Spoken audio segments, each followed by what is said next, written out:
All right, back in Washington, the Senate is gearing up for a busy week here as hearings on President-elect Trump's new administration begin.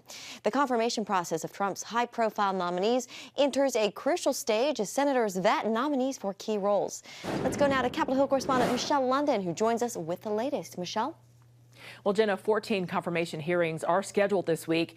And perhaps the most contentious hearing happens tomorrow. That's when the Senate Armed Services Committee considers the nomination of former Fox News host Pete Hegseth for Defense Secretary.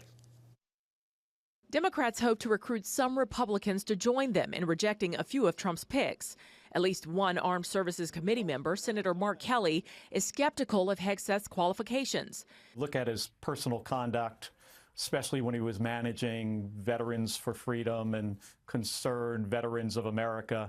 You know, these two organizations were financially mismanaged. While Kelly wants more details on Hegseth's background, Republican Senator John Barrasso says he is the right man for the job. He knows about a fit fighting force. He is very qualified, in my opinion. He has a distinguished record of service in the military. What they want to do to make sure that department is properly oriented for the threats of the world and make sure that we're putting the warfighters first. Still, the nominee will have to defend himself against sexual assault and excessive drinking allegations. Very proud of you, and you got our full support. Thank you. Although he did seek and gain support on Capitol Hill visits last month. Currently, Senate Republicans have 53 seats, so nominees don't need Democrat votes.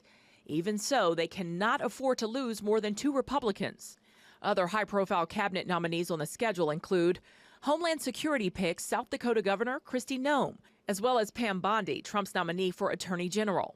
When I talked with Pam Bondi, she committed to me to getting back to doing the job of the people, to getting back to doing what the department was created to do. So whether we're talking about the AG, whether we're talking about the FBI, whether they're talking about the Department of Defense, people want these agencies, these departments to actually work for the American people.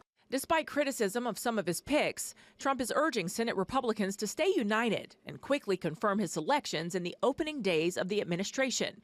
GOP response will show an early test in the relationship.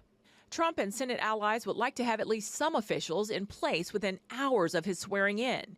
When deciding on Trump's cabinet picks, Rick Klein, ABC News Washington bureau chief, says policy substance should be weighed over personalities. I think these next couple of days are going to begin to flesh out what Trump wants to do, what his people want to do, and what kind of team he's going to have around him. And come Inauguration Day next Monday, Republican leaders remain committed to advancing Trump's picks. However, some analysts believe chances are low that more than a few will be ready for the votes by then. Jenna. All right, Michelle, thank you very much.